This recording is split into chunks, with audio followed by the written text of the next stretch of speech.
I'm saying this for full transparency right now. This was supposed to be a Yotun video, okay? I went into competitive and I got absolutely destroyed by one person using a Yotun.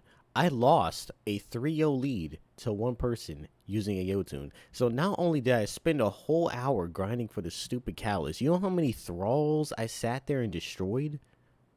Do y'all understand how many thrall I sat there and destroyed at the Grasp of Avarice freaking dungeon, bro? Then I get the catalyst, and I absolutely suck with it. Alright? So, yeah. Anyways, yo, what's good with y'all boys? My name is Fan and welcome back to another video, man. So I want to say thank you for all the support I've been getting on my past couple of videos. I did recently start, consistently re-uploading, so I appreciate all you guys that are new to the channel. So welcome. My name is Fana, and yeah, we do a lot of shenanigans over here. Now today's shenanigans, look, we're keeping it real simple. We're using Wrist Runner. Now someone commented and they did mention that a lot of these catalysts, especially Wrist Runner, have been in the game for a very long time. Now you guys are probably wondering, okay, so why the heck was I completely unaware? So for one, most of the time whenever I was sitting here playing the game, I never used Wrist Runner for like anything. There was probably like a handful of times I actually used it, and the times I did use it, it definitely wasn't in PvP. I think I used it once during some kind of GM where it was like a lot of arc damage going on, but other than that, yeah, never bothered to use Wrist Runner. But the SMG itself is nothing really crazy. So it has this perk called Arc Conductor. So if you take arc damage, it kind of like gives you it kind of like chains lightning to other people. But see, the thing is though, you have to have someone like hitting you with arc damage, and that's not a lot of the time. It's definitely a PvE perk for sure. I'm not really gonna be able to utilize this in PvP too much, especially since if I'm fighting somebody that's really, bro. But I mean, yeah, there's utility. I mean, if I'm finding someone that's using like the Achilleos SMG or some kind of like arc weapon or whatever, I mean, yeah, I'll be able to get the perk activated, but it's definitely designed for PvE for sure. Do you know what gun they should add? It was an arc gun from Destiny 1 and it was called the Zahalo Supercell. Now that thing would chain lightning, but you didn't need like an entire perk for it to do it. Yeah, I remember in Destiny 1 that was like all I used to use, but to be honest, I don't think they'll bring it back because it was very, and I mean it was very good in PvE, and even you could use it in PvP pretty well too. But I thought that's what the Wrist Runner was gonna be with the Catalyst. I mean, it kinda is, but only really in PvE. So that is all aim assist. I'm not even gonna sit here and act like I'm not even gonna sit here and pretend. You're gonna be real disappointed, buddy. Man. Oh, I missed too many shots.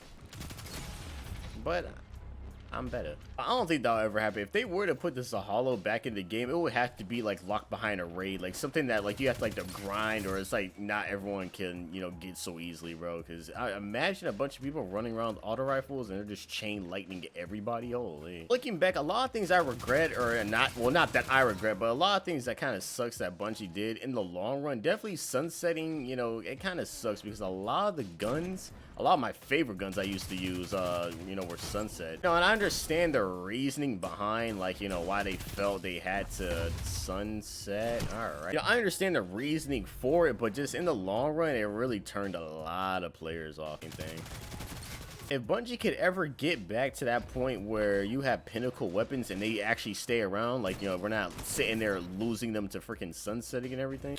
And literally, it wasn't even like PvP guns. We're talking Gambit pinnacles. We're talking freaking Strike pinnacles. All of those were sunsetted. Also, I saw that Twitter is back in the MK versus controller aim assist war once again. To be honest, I don't think there'll ever be a point in time where people on the MK and controller side can all just conveniently meet in the middle and not have a single issue. Okay, so let's take some FPS games, for example, like Apex and Call of Duty. Okay, Apex and Call of Duty have a huge amount of controller users. They're like, majority of the population of people that play the game. List the pros of a controller. I mean, it's easily accessible, it's easy to learn, it's not hard to get, it's not super expensive. If you get a keyboard, that means you need a PC and everything to use it. You need a whole mouse, you need a nice little mat set mouse, you need the right size mouse, you need good hand position for the keyboard.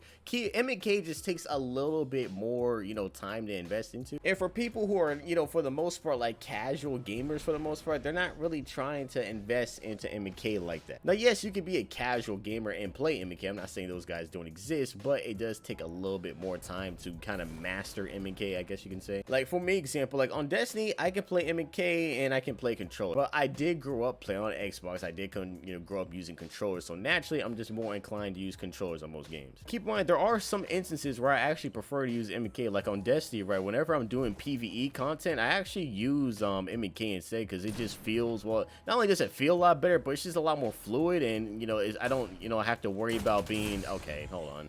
God dang, I'm getting hit from every direction. But see, in PvE, it's a lot more laid back, so I don't have to worry about, you know, my positioning, my aim as much and everything. I mean, can I use it way more often in PvP? Yeah, but, you know, I'm just not, bro, I can't get a single kill. Every person I'm running into is just, like, on timing today. Good lord. I went into comp and I got smacked by a stinking Yo2, and I come in here using, I mean, I am using Wrist Runner. I mean, you know. Bro, every person I run into is just on timing today. I go into competitive, I get smacked by Yo2, and I try to use Wrist Runner, I'm getting smacked by everybody in this lobby. I have yet to graze a single kill. Can Fana get on the board? Can we get on? Why is everyone X Games mode, man? Nobody wants to. I don't know. Okay, that was the most random kill ever. Alrighty then. Bruh.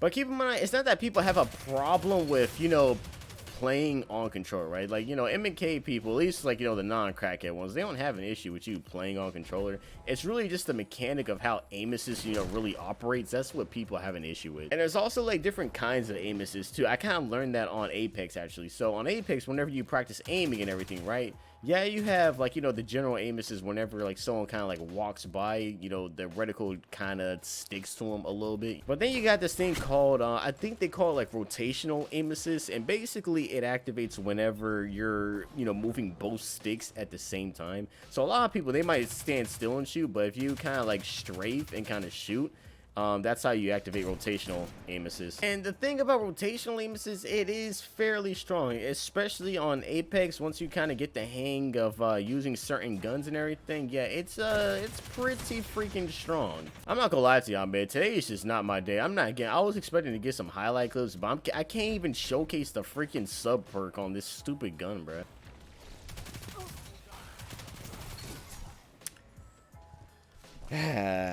That's tough. I ain't gonna, like, I can't even be mad at it, bro. I think with rotational aim assist, whenever it activates, it really it sticks very well. I mean, it really sticks, you know.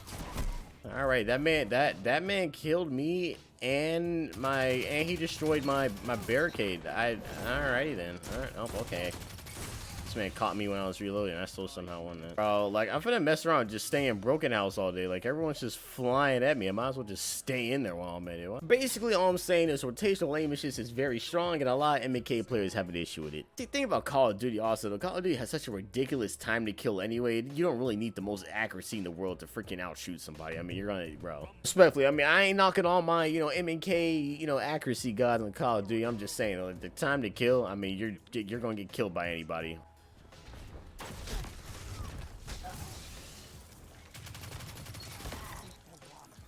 I'm gonna need everyone to chill out with the cold snap nades today, man. Now, people have proposed ways you can kind of fix it. Basically, the simplest way you can, you know, you can address, you know, the whole, god dang. The easiest way you can address it is by simply, you know, kind of just toning down how strong, you know, rotational aim assist is. That'd be the simplest way. But as far as like taking aim assist off of controllers, which a lot of you crackhead M&K freaking fiends be suggesting, well, if he wasn't using a controller, bro, he would have won that. Like, shut up, god dang. Then you got people who say, well, why don't M&K players, you know, they complain and, you know, about losing to, you know, controllers all the time. Why don't they just, you know, switch over to controller? I think it's two different reasons. One, you invested so much time into learning M&K, you really don't want to go back to controller, which I get. With even with me, you know, learning, you know, mouse and keyboard as much. I get it, and especially since they're doing it at such a high level, I understand. Some of them have, you know, some crackhead egos. You know, that's one thing. I can't control someone having a dumbass ego though. Bruh, I'm getting double teamed. Like, I'm constantly getting caught between two people. Like, I don't know if I'm just rotating at the wrong time. I don't know, but good lord. Now, I will say, if you're already controller player and you're considering switching over to M&K, I will say there's a lot more stuff you can kind of do on M&K that you can't necessarily do as officially on controller. I will say that. I'm not saying it's impossible as someone that's on mouse and keyboard to succeed, but you know, the barrier of like, you know, the skill ceiling is just different, you know. On controller you can get good very quick, but there's a limited ceiling, but on MK it takes a lot longer for you to get to that top echelon. But even when you do get to the top, even like the most like average roller player can, you know, kind of really compete, you know, with some like the best MNK players. Like on Destiny, for example, think of some of like the best MNK users. So you got guys like Saywalla, you got guys like Frostbolt, you got guys like Panda. There's a couple other, you know, names I could throw out, ZK. And when you think of a lot of the PvP players that use, you know, that use roller, right? Especially a lot of the scrim guys. There's a lot of scrim players that use rollers. There's like, bro, they hold whole scrim tournaments where it's MK only for a reason, bro. Now, sometimes do I think those guys are being pansies when they're doing that? Sometimes, absolutely, but I'm not the one sitting there and freaking getting myself involved, so that's whatever. Still, though, the point remains, though, there has to be some kind of truth to the matter that, you know, controller and the aim assist does have a, you know, some kind of effect. Hey, are the people that are primed on in this game mode, do you do more damage when you're the one that's like finna erupt or something? Or bottom line, when it comes to MK, when it comes to controller, but no one should ever feel bad about input they're using. If you're an MK player, that is perfectly fine. You are a very, you know, there's not too many of y'all that play MK and, you know, can be really good at it. There's just not that many. I tip my hat off to you, you know what I'm saying? If you are a controller player and you have no interest in ever, you know, using, you know, learning MK, that is perfectly fine, because a lot of people kind of just play video games very casually. They just don't have, like, you know, the time, or they just don't care to learn mouse and keyboard. And that just baffles me that people actually get, you know, legitimately blowed at somebody for, you know, like, dang, I got shredded. I just realized that. But it's just crazy that people actually get, you know, real deal blowed over someone's input, you know. And those people who be getting mad like that, like, as soon as they find out, like, even I see it in my comments sometimes, because, you know, one video I'll play MK, and then, like, you know, another video I'll be using controller, right? So this one guy, I remember I had a comment, this one dude sat there and said, oh, I lost so much respect for you, bro, you're using a controller. Like, dude, when I play MK, I have to sit up, I have to use a certain posture when I play, and sometimes I just feel like reclining in my chair and kind of like just like slouching back, you know what I'm saying? So I just don't feel like, you know, just having to sit up like this. All right, so before I forget, I wanted to start or try to organize like little miniature competitions.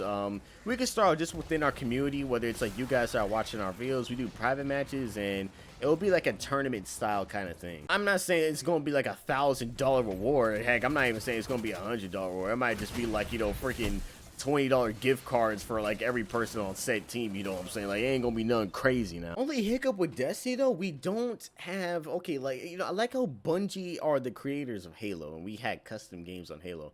I really need Bungie, okay? Well, it's not gonna happen, okay? It's not gonna happen. Let me go ahead and just preference that. If we had an option to kind of have, you know, customizable private match, if we can customize a little bit more to kind of have like a spectator spot almost, where you can just kind of watch people, that would be so perfect, because you can do that on Halo custom matches and whatever, and it was perfect. This is a relatively short video, I'm not gonna lie. Wrist Runner as a PvP gun, yeah, it's not the move, respectfully. Most of you probably already knew it. It does have, you know, some interesting range, but there's just so many other guns that are better than it. So oh yeah, someone said something about my microphone audio. I did kind of adjust it a little bit. I don't know if this is any better as far as like the volume wise, but whatever. If it's wonky, just let me know. I'll freaking act accordingly. Whatever.